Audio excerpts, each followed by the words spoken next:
महाकारुणिक तथागत सम्यक संबुद्ध तथागताने उपदेशिलेला सद्धम्म आणि या सद्धम्मावर मार्गस्थ तथागताचा संघ या तीनही रत्नांना त्रिवार अभिवादन। या तीनही रत्नांची ओळख ज्या महामानवाने आपल्याला करून दिली ते बोधिसत्व परमपूज्य डॉक्टर बाबासाहेब आंबेडकर यांच्या स्मृतीसहित त्रिवार अभिवादन। आजच्या या धम्मकक्षेमध्ये उपस्थित सर्व उपासक उपासिका सर्वांना सप्रेम जय भीम। तर मिलिंद प्रश्न अंतर्गत धूतांगा संबंधी प्रश्न। तर हे धूतांगाचे जे गुणवैशिष्ट्य आहे ते गुणवैशिष्ट्य आहे ते खूप सुंदर पद्धतीनं सांगितलेले आहे। तर आपण ते गुण बघितलेले आहेत। जीवन शुद्ध करणे, दोषरहित होणे। तर असा व्यक्ती दुसऱ्याला दोष देत नाही, तो निर्भय असतो, कोणाला त्रास देत नाही, एकांतामध्ये राहणारा असतो, तो कपट कारस्थान करत नाही। तर त्याच्या चित्ताचं रक्षणच करतो म्हणजे होते, तो सहकार्य करतो, आत्मसंयमी असतो, तो कुणावर आश्रित नसतो, तो आपल्या आसक्तींचा नाश करतो, दोषरहित होतो, मोहरहित होतो, अहंकार नष्ट करतो, आळस नष्ट करतो, सहनशक्ती वाढवतो, अतुलनीय असतो आणि सर्व दुःखाच्या पलीकडे गेलेला असतो। तर असे हे गुणवैशिष्ट्य या ठिकाणी सांगितलेले आहे। आणखी काही गुणवैशिष्ट्य सांगितलेले आहे। तो श्रद्धावान असतो, पापभीरू, धैर्यवान, षड्यंत्र न करणारा, ध्येयवादी, लोभरहित, जिज्ञासू, दृढ संकल्पवान, कटकटीपासून मुक्त आणि मैत्री भावना करणारा असतो। तर अशा पद्धतीनं धूतांगाचं पालन करणाऱ्या व्यक्तींमध्ये हे जे काही हा चांगुलपणा आहे किंवा हे गुण आहे हे विकसित होत असतात आणि अशा या गुणांच्या आधारे तो आपल्या परमोच्च निर्वाणाला प्राप्त करण्यासाठी तो अशा पद्धतीनं तप करत असतो। तर अशा पद्धतीच्या या धूतांगाच्या पालन केल्यामुळे आपल्याला अहर्तपद प्राप्त करता येते, निर्वाण प्राप्त करता येते आणि म्हणूनच याला आपल्या चित्ताला धुणे असं म्हटलेलं आहे। धूतांग ज्याला आपण म्हणतो ते म्हणजे धुणे, आपल्या चित्ताला धुणे असं या ठिकाणी म्हटलेलं आहे। तर इथे खूप साऱ्या म्हणजे उदाहरणं दिलेले आहे आणि या उदाहरणांच्या माध्यमातून आपल्याला धूतांगाचं जे काही महत्त्व आहे ते महत्त्व किंवा धूतांग दादा अजय दादा म्यूट करा। धूतांगाचं कसं महत्त्व आहे किंवा धूतांग कसे आधारभूत ठरत असतात हे या ठिकाणी सांगण्याचा प्रयत्न केलेला आहे। तर जसं या ठिकाणी म्हटलेलं आहे की धूतांग विशुद्धीची कामना करणाऱ्याच्या करिता अनेक प्रकारचे सर्व दुःख जाळणारे, काम वासना नष्ट करणारे, भय नष्ट करणारे, जन्म नष्ट करणारे, कठोरता नष्ट करणारे, विकार नष्ट करणारे, शोक नष्ट करणारे, दुःख नष्ट करणारे, आसक्ती नष्ट करणारे, दोष नष्ट करणारे, मोह नष्ट करणारे, एकंदरीत जे काही विकार आहेत, जे काही अकुशल आहेत त्या सर्वांना, त्या अकुशलांना नष्ट करण्यामध्ये धूतांग आपल्याला काय करते, मदत करीत असते। धूतांगामुळे आपण सर्व अकुशल कर्मांना आपल्या स्वतःपासून दूर करण्याचा प्रयत्न करीत असतो किंवा त्यामुळे आपण ते दूर करत असतो। तर खूप सुंदर सुंदर उदाहरणं यामध्ये दिलेले आहे की बीजाला अंकुरायचं असेल तर पाण्याची गरज असते। हा अगदी स्वाभाविक बाब या ठिकाणी आपल्याला माहीत आहे। एखादी गोष्ट जाळायची असेल तर ते फक्त आणि फक्त अग्नीने जळू शकते। म्हणून एखाद्या गोष्टीला जाळण्यासाठी जशी अग्नीची गरज असते, शक्ती प्राप्त करण्यासाठी जशी भोजनाची गरज असते, एखाद्या गोष्टीला बांधण्यासाठी जशी वेलीची गरज असते, कापण्याकरिता शस्त्राची गरज असते, असे अनेक गोष्टी या ठिकाणी सांगितलेल्या आहे। एखादं रत्न प्राप्त करण्यासाठी खदान असते, खदान नसेल तर रत्न कुठून प्राप्त होणार? आणि म्हणून याच पद्धतीनं निर्वाण प्राप्त करायचं असेल तर मग काय पाहिजे, धूतांग धारण केलं पाहिजे। तर अशा पद्धतीनं ज्या ज्या गोष्टी प्राप्त करण्यासाठी काही ना काही गोष्टीची आपल्याला जशी गरज असते तसं निर्वाण प्राप्त करण्यासाठी सुद्धा आपल्याला धूतांगाची गरज असते।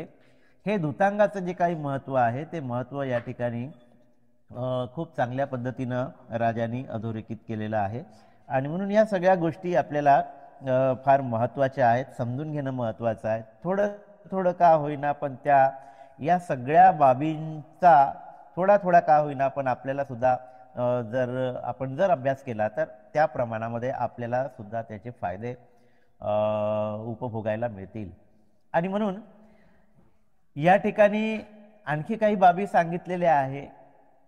विशेषतः ते अकुशल कर्म करण्यासंबंधाने आहे. म्हणजे कुशल आणि अकुशल कर्माचे जे काही फायदे आहे किंवा जे काही लाभ आहे किंवा जे काही तोटे आहेत ते या ठिकाणी आपल्याला विशेषत्वानं अनुभवायला मिळते.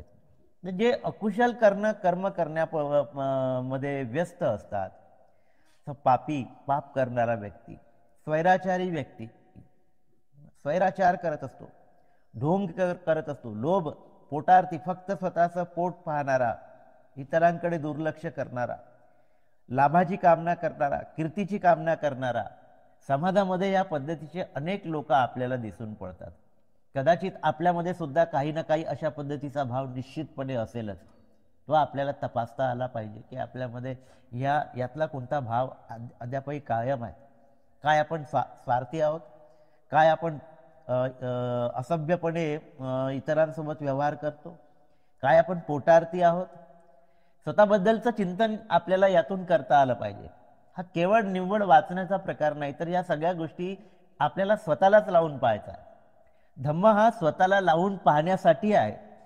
तो फक्त पुस्तकात काय लिहून आहे तेवढं वाचण्यापुरता नसून यातली प्रत्येक बाब स्वतःलाच लावून पाहण्यासाठी आहे. कारण धम्म हा स्वतःला परिवर्तित करण्यासाठी आहे. आणि मग हे वाचत असताना आपण लोभी आहोत काय? स्वराचारी तर नाहीत ना, ढोंगी तर नाहीत ना, लाभाची इच्छा करणारे नाहीत ना, आपण स्वार्थी तर नाहीत ना. तर अशा पद्धतीनं स्वतःमध्ये काही दोष आहेत का ते आपण पाहण्याचा प्रयत्न करावा. आणि अशा पद्धतीनं वागणारे लोक, एक प्रकारचे धूतांग पालन न करणारे लोक, छोटा छोटा का होईना पण आपण सम्यक संकल्प केले पाहिजे आणि त्या संकल्पाला पूर्णत्वास नेण्यासाठी कसोशीनं प्रयत्न केले पाहिजे. आणि असं जर करत नसेल आणि दुष्कर्मामध्ये जो माणूस फसलेला असेल त्याच्या सर्व गुणांचा नाश होतो असं या ठिकाणी म्हणतात. लोक त्याची घृणा करतात, शिव्या देतात, दोषारोपण करतात, टवाळकी करतात, निंदा करतात, बाहेर हाकलून देतात, बाहेर पाठवून देतात, देशाबाहेर हाकलून देतात. आणि मग असा पाप करणारा व्यक्ती, दूषित कर्म करणारा व्यक्ती, अकुशल कर्म करणारा व्यक्ती जन्म मृत्यूच्या फेऱ्यामध्ये अटकत अटकत वेगवेगळ्या योनीमध्ये तो निर्माण होतो. नरक लोकात निर्माण होतो, मृत्यू लोकांमध्ये निर्माण होतो आणि या लोकांमध्ये तो अतिशय दुःख भोगतो, अतिशय यातना भोगतो. हा ना.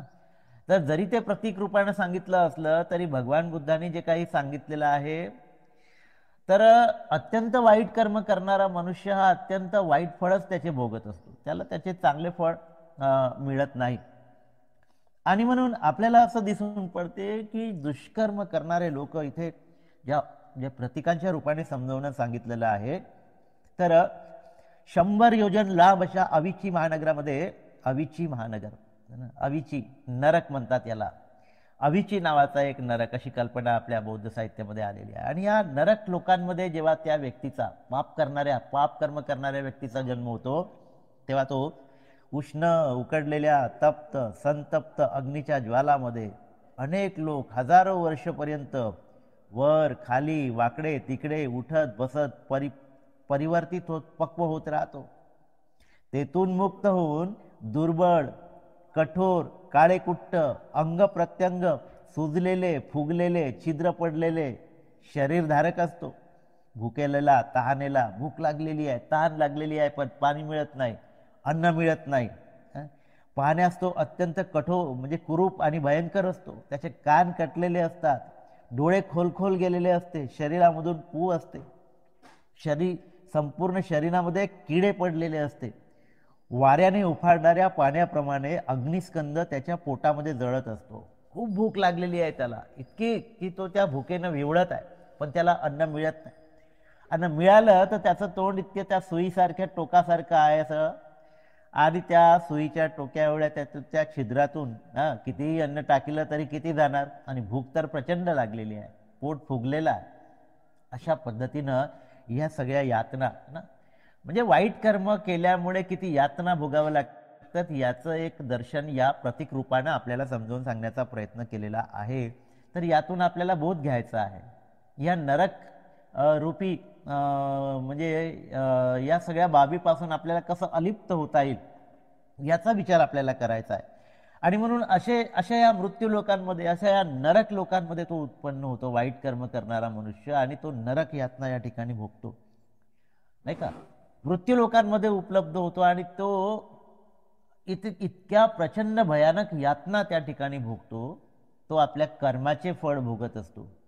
आणि म्हणून या ठिकाणी नरक लोकांची सुद्धा कल्पना केलेली आहे की त्या नरक लोकांमध्ये काय केल्या जाते, हातपाय तोडल्या जाते, कान तोडल्या जाते, नाक तोडल्या जाते, आणि हे सगळं तोडल्यानंतर किती दुःख भोगावं लागते याची आपल्याला कल्पना येते.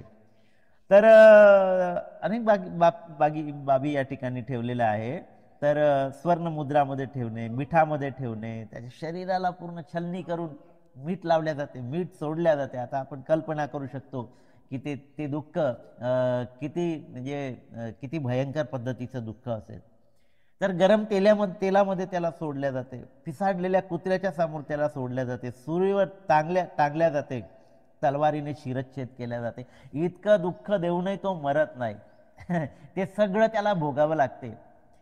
म्हणजे पाप कर्म केल्याचे जे काही परिणाम आहे ते त्याला भोगावंच लागते, आणि मृत्यूपासून सुद्धा त्याची सुटका होत नाही, आणि हे सगळं दुःख त्याला भोगावं लागते. तर ते कशाकरिता, हे सगळं दुःख त्याला कशाकरिता भोगावं लागते, तर त्याचे कारण हे आहे की एवढा अयोग्य, निराधार, अनुचित असूनही, म्हणजे काय, हे सगळे पाप कर्म अयोग्य आहे, निराधार आहे, अनुचित आहे.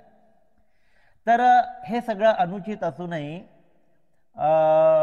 म्हणजे तो आपल्या मर्यादेचे उल्लंघन करतो. जो कोणी पापी व्यक्ती आहे, स्वराचारी आहे, ढोंगी आहे, लोभी आहे, तो अत्यंत करुण स्वरामध्ये रडत हुंदके देत असतो व याप्रमाणे तो या जगात आक्रोश करीत असतो.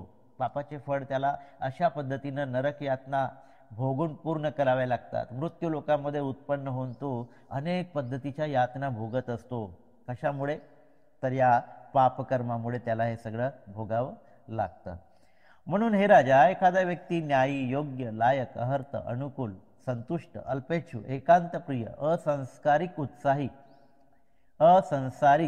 उत्साही, आत्मसंयमी, सज्जन, मिताहारी, निस्वार्थी, अपयशाची पर्वा न करता, प्रसिद्धीच्या मागे न धावणारा, श्रद्धावान, श्रद्धेमुळे प्रवर्जित, वृद्धत्व, मरणातून मुक्त होण्याची इच्छा करून बुद्धाचे शासन ग्रहण करीन या भावनेने धूतांग धारण करतो, तो दोन्ही प्रकारे पूजनीय होतो, तो आवडणारा होतो, है ना. तर या पद्धतीनं धूतांग धारण करणारा व्यक्ती कशा पद्धतीनं इतरांना प्रिय होतो आणि तो त्याचे फायदे कसे काय उपभोगतो, तो कसं काय अनुत्तर अहर्त फल प्राप्त करतो, या सगळ्या बाबी खूप चांगल्या पद्धतीने बनते नागसेनांनी या ठिकाणी सांगितलेलं आहे. 37 बोधी पक्षीय धर्म तो एक प्रकारे त्यामध्ये प्रावीण्य प्राप्त करतो. त्याला 4 प्रतिसंविधा प्राप्त होतात, 3 विद्या प्राप्त होते. म्हणजे श्रमणत्वाचं जे काही फळ आहे त्या श्रमणत्वाच्या फळाला तो प्राप्त करत असतो धूतांगाच्या धारण केल्यामुळे. म्हणजे धूतांगाचं जे महत्व आहे ते इथे पुन्हा पुन्हा त्यांनी वेगवेगळ्या गोष्टी सांगून, है ना, वेगवेगळ्या गोष्टी या ठिकाणी मांडून त्यांनी त्याचं महत्व या ठिकाणी विशद केलेलं आहे. तर तो 13 प्रकारचे आहेत असं म्हणतात. तर 13 प्रकारचे धूतांग काय आहे मी अगोदरच सुरुवातीला सांगितलेले आहे, आणि या 13 प्रकारच्या धूतांगाचा उद्देश काय आहे, ते कशा स्वरूपाचे 13 धूतांग आहे हे सुद्धा मी अगोदर सांगितलेलं आहे.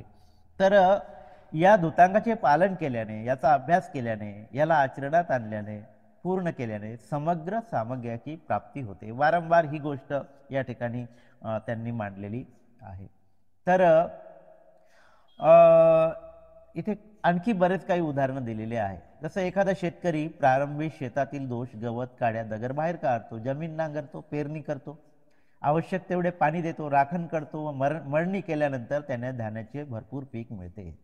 आपल्यालाही निर्वाणरूपी पीक घ्यायचं असेल तर ह्या सगळ्या बाबी आपल्याला सुद्धा करावं लागतात. आपल्या जीवनामध्ये शिलाचरणापासून आपण ज्यावेळेस सुरुवात करतो तेव्हा शिलाचरण करणे, ध्यान करणे, धम्म अभ्यास करणे, धम्म श्रवण करणे, धम्मचर्चा करणे, ह्या काही प्रारंभिक बाबीपासून आपण जेव्हा आपल्या धम्मचरणाची सुरुवात करतो तेव्हा हळूहळू या धम्मचरणामध्ये आपण परिपक्व होत जातो. आणि जसं जसं परिपक्व होत जातो तसं तसं आपल्याला मग 4 आर्य सत्याचं ज्ञान होते, संस्कारित अस्तित्वाचा बोध होतो, अनित्याचा बोध होतो, दुःखाचा बोध होतो, अनात्मतेचा बोध होतो, जे आपलं चित्त अधिकाधिक परिपक्व होत जाते, ग्रहणशील होत जाते, सहनशील होत जाते, पारदर्शी होत जाते आणि या आपण बुद्धाने सांगितलेल्या ज्या काही बाबी आहेत त्या अधिक समग्रपणे समजायला लागतो.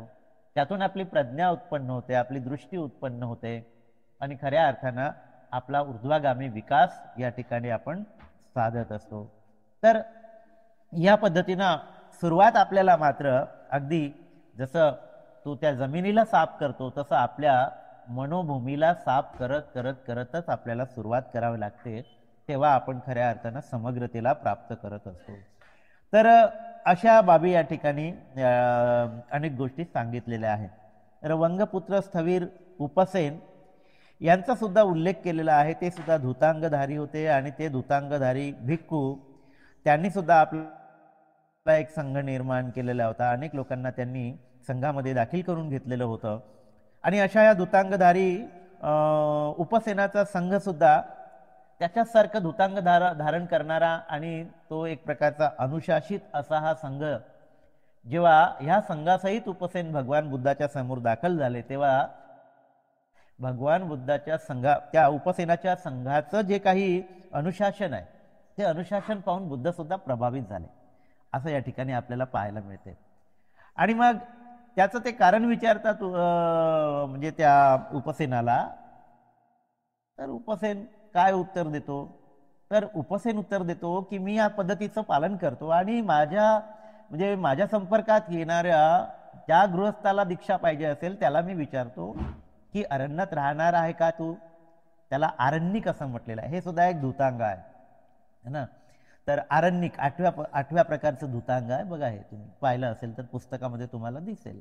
आरण्यिक म्हणजे मी अरण्यात राहतो, तुम्ही तयार आहात का अरण्यात राहायला? तर हो म्हणत असेल तर तो म्हणतो की ठीक आहे, मी तुला प्रवज्य देतो. दुसरी पिंडपातिक, फक्त भिक्षाटन करूनच मी माझी उदरनिर्वाह चालवेल.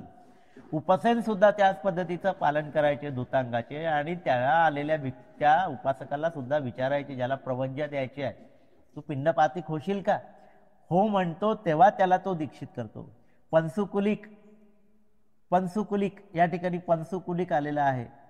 म्हणजे हे पंसुकुलिक म्हणजे कदाचित जे चीवर आपण परिधान करतो वेगवेगळ्या वस्त्रांचं, त्या वेगवेगळ्या वस्त्रांचं चीवर धारण करणारा आणि मग ते चिवरिक म्हणजे 3च चिवर धारण करणारा, अशा या 4 बाबी या ठिकाणी तो त्यांच्यासमोर मांडतो. म्हणजे आरण्यिक, पिंडपातिक, पंसुकुलिक आणि ते चिवरिक. असं जर तुम्ही होऊ शकाल तर मी तुम्हाला प्रवज्जित करेल, आश्रय देईल आणि त्यासाठी होकार देणाऱ्या व्यक्तीला तो आपल्या संघामध्ये दाखल करून घेतो, प्रवज्जित करून घेतो. आणि या धुतांगाचं पालन केलेला जो भिक्षू असेल तो किती अनुशासित पद्धतीनं आपलं जीवन जगतो आणि त्या अनुशासन पूर्ण अशा त्या संघाच्या माध्यमातून लोकांमध्ये किती चांगली प्रेरणा निर्माण होत असेल. आणि अशा या संघाकडे पाहून भगवान बुद्ध सुद्धा अतिशय प्रभावित झाले. आणि म्हणून ते म्हणतात की हे राजा, याप्रमाणे धुतांग धारण करणारा श्रेष्ठ बुद्ध शासनाचा स्वामी होतो. बुद्ध शासनामध्ये स्वामी होतो. कशाचा? तर श्रेष्ठतेचा स्वामी होतो. तो माररूपी विकारांचा स्वामी होतो, मारावर विजय प्राप्त करतो है ना. तर ह्या सगळ्या प्राप्ती धुतांग धारण केल्यामुळे होत आहे, हे वारंवार या ठिकाणी भंते नागसेन आपल्याला पटवून देण्याचा प्रयत्न करतात. आणि मग ज्याप्रमाणे कमळ विकसित होते चिखलामधून, परिशुद्ध होते, श्रेष्ठ होते, त्याच पद्धतीनं या संसाररूपी चिखलातून आपण सुद्धा कमळासारखं वर उठतो, परिशुद्ध होतो, विमल होतो है ना. तर अशा पद्धतीची ही विमलता 30 गुण त्याच्यामध्ये पुन्हा येतात. आता या अगोदर सुद्धा बरेच गुण सांगितलेले आहे. सुरुवातीला 20 गुण सांगितलेले आहे, नंतर 10 गुण सांगितलेले आहे. काही असो, ते 20 असो, 10 असो, 30 असो, परंतु धुतांग धारण करणारा व्यक्ती, धम्माचं काटेकोरपणे पालन करणाऱ्या व्यक्तीमध्ये निश्चितपणे काही ना काही गुणांचा विकास होत असतो, चांगल्या गुणांचा विकास होत असतो. आणि ते गुण आपल्याला त्याच्या आचरणातून पाहायला मिळतात. ते बदल आपल्या स्वतःलाही आपल्यामध्ये जाणवतात, इतरांनाही दिसतात आणि त्या गुणांची मग समाजामध्ये प्रशंसा होत असते. तर हे गुण विकसित करण्यासाठी ज्या मार्गाचा अवलंब करण्याचा उपदेश भगवान बुद्धांनी दिलेला आहे, आपण चिवर धारण जरी केलं नसलं तरी आपण छोटे छोटे का होईना परंतु असे सम्यक संकल्प करून आपल्या धम्मजीवनाला अधिकाधिक विकसित करण्याचा आपण प्रयत्न करू शकतो.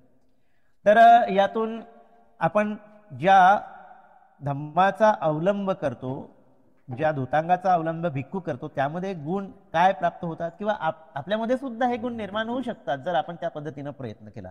तर ते म्हणतात की चित्त त्याचं कोमल होते, मऊ होते, लवचिक होते, मैत्री भावना पूर्ण असते, मनात क्रोध उत्पन्न होत नाही, प्रत्येक सत्वाप्रती त्याच्या मनामध्ये मैत्री भावनाचा उदय होत असतो, मन अगदी कोमल ना, कठोर नसतं, पाषाणासारखं नसतं, तर ते मऊ होत असतं. लोणी जसं असते त्या पद्धतीनं त्या लोण्यासारखं मऊ त्याचं हृदय होत असतं.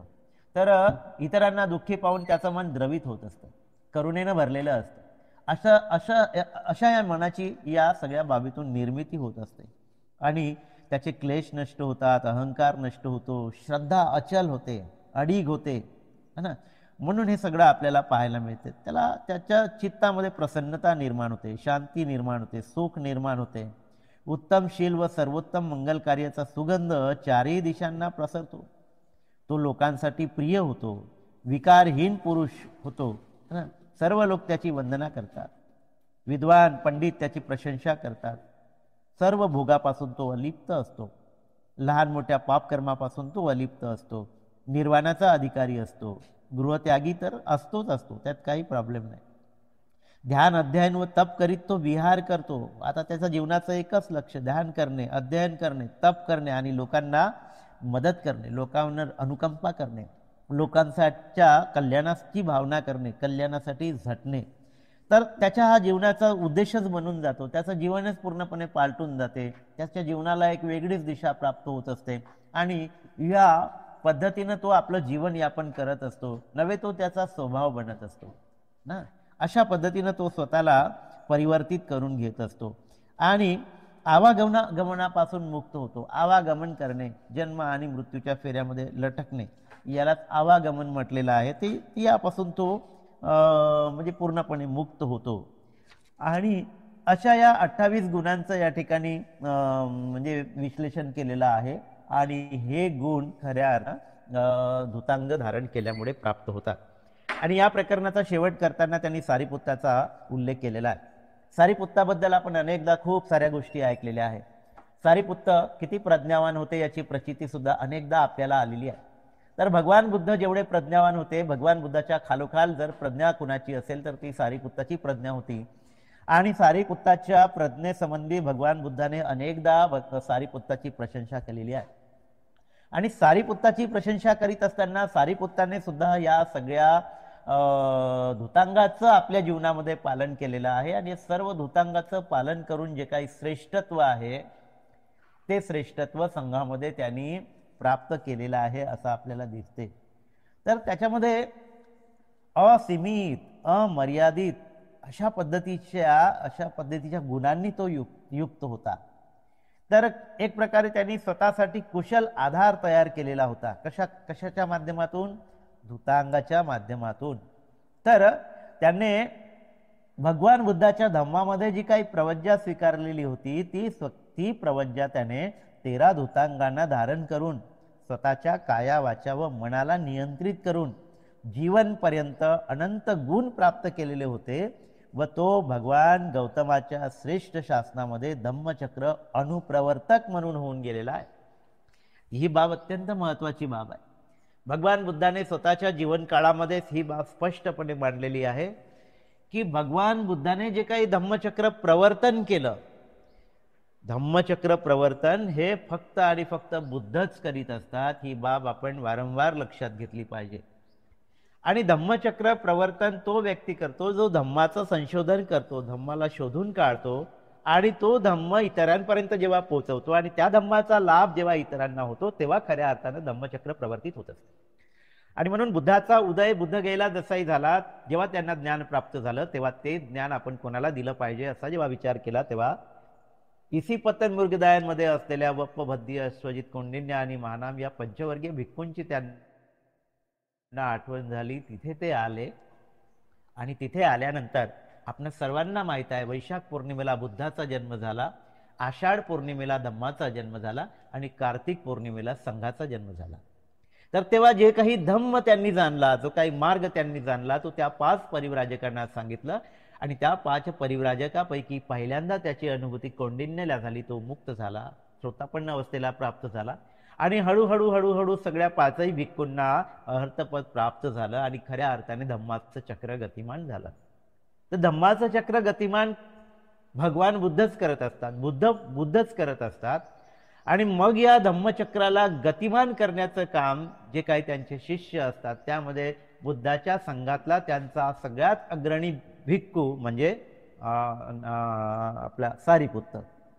तर त्या काळामध्ये बुद्धानेच सांगितले होतं की मी हे जे धम्माचं चक्र प्रवर्तित केलेलं आहे, या धम्माच्या चक्राला अनुप्रवर्तक करणारा कोणी असेल तर तो फक्त सारिपुत्त आहे, असं त्या काळामध्ये भगवान बुद्धांनी सांगितलेलं आहे. म्हणजे बुद्धाच्या धम्माला गतिमान करण्याचं सामर्थ्य जर कोणामध्ये असेल बुद्धानंतर, तर ते सामर्थ्य फक्त आणि फक्त सारिपुत्तामध्ये होतं असं आपल्याला पाहायला मिळते. त्या काळामध्ये, बुद्धाच्या काळामध्ये सारिपुत्तामध्ये ते सामर्थ्य होतं आणि त्याची वाच्यता भगवान बुद्धाने जाहीरपणे त्यावेळेस केलेली होती. मग आपल्याला माहित आहे की सारिपुत्तानंतर किंवा भगवान बुद्धानंतर पुन्हा एक बोधिसत्व या पृथ्वी तलावर आला आणि भगवान बुद्धाचं जे धम्मचक्र होतं, त्या धम्मचक्राला पुन्हा गती देण्याचं काम या देशामध्ये सम्राट अशोकांनी केलेलं आहे आणि या चक्राला अनुप्रवर्तित केलेलं आहे. अनुप्रवर्तित करणारा सारिपुत्तानंतर आपल्याला सम्राट अशोक दिसून येते. आणि मग सम्राट अशोकानंतर हजारो वर्ष लोटल्यानंतर पुन्हा एकदा एक बोधिसत्व जन्माला येतो आणि हजारो वर्षापासूनची जे गुलामीच्या शृंखला आहे तो तोडून टाकतो आणि या गुलामीतून मुक्त करून भगवान बुद्धाचं जे चक्राची गती शिथिल झालेली होती, त्या शिथिल झालेल्या चक्राच्या गतीला पुन्हा काय करतो, अनुप्रवर्तित करतो. तो बोधिसत्व डॉक्टर बाबासाहेब आंबेडकर. आणि म्हणून या सगळ्या बाबी या ठिकाणी आलेल्या आहे. म्हणजे प्रवर्तित कोण करतो आणि अनुप्रवर्तित कोण करतो हे स्पष्टपणे आपल्याला या ठिकाणी दिसून पडते आणि म्हणून सारिपुत्ताचा उल्लेख या ठिकाणी आलेला आहे. आणि हे सगळे गुण धुतांग धारण करण्याच्या आधारावरच सारिपुत्तांनी प्राप्त केलेला आहे. आणि म्हणून स्पष्टपणे या ठिकाणी भगवान बुद्ध उल्लेख करतात की धम्मकार्याचे योग्य प्रकारे अनुप्रवर्तन करू शकेल असा मला फक्त सारिपुत्त दिसतो आहे. भिक्खूंनो, केवळ सारिपुत्त हेच तथागताने प्रवर्तित केलेल्या अनुत्तर धम्मचक्राचे योग्य प्रकारे अनुप्रवर्तित करतील. तर या पद्धतीनं सम्राट अशोक, डॉक्टर बाबासाहेब आंबेडकर या सगळ्या बोधिसत्वांनी भगवान बुद्धाच्या या धम्मचक्राला अनुप्रवर्तित कशा पद्धतीनं केलेलं आहे आणि पुढे सुद्धा जे काही बोधिसत्व होतील ते बोधिसत्व सुद्धा धम्मचक्राला अनुप्रवर्तित करत करत बुद्धाच्या शासन काळापर्यंत हे धम्मचक्र अबाधितपणे फिरत राहणार आहे. आणि या धम्मचक्राच्या गतिमान होण्यातून खऱ्या अर्थानं लोकांना दुःख मुक्तीचा मार्ग या ठिकाणी उपलब्ध असणार आहे आणि त्या मुक्तीच्या मार्गाचा अवलंब करून आपल्या प्रत्येकाला दुःखमुक्ती करून घेणं शक्य आहे. आपल्या जीवनाला ऊर्ध्वगामी मार्गाकडे नेणं शक्य आहे. आणि म्हणून या प्रकरणाच्या अनुषंगाने आपल्याला जेवढे कुशल कर्म करता येते तेवढ्या कुशल कर्म करण्याचा आपण प्रयत्न करूया. या सगळ्या भगवान बुद्धाच्या उपदेशामधून आपल्याला केवळ आणि केवळ एकच प्रेरणा मिळते की स्वतःला उत्तम मार्गावर, कुशल मार्गावर आपल्याला स्वतःला आरूढ करायचं आहे आणि त्याची प्रेरणा आपण घेतली पाहिजे. तो मार्ग अनुसरला पाहिजे, आचरणामध्ये आणला पाहिजे. त्यातच आपली मुक्ती सामावलेली आहे. तर या प्रकरणाच्या अनुषंगाने सुद्धा मी आपणासमोर काही बाबी मांडलेल्या आहे. आपण त्या शांतपणे ऐकून घेतल्या त्याबद्दल आपणा सर्वांचं खूप खूप पुण्यानुमोदन.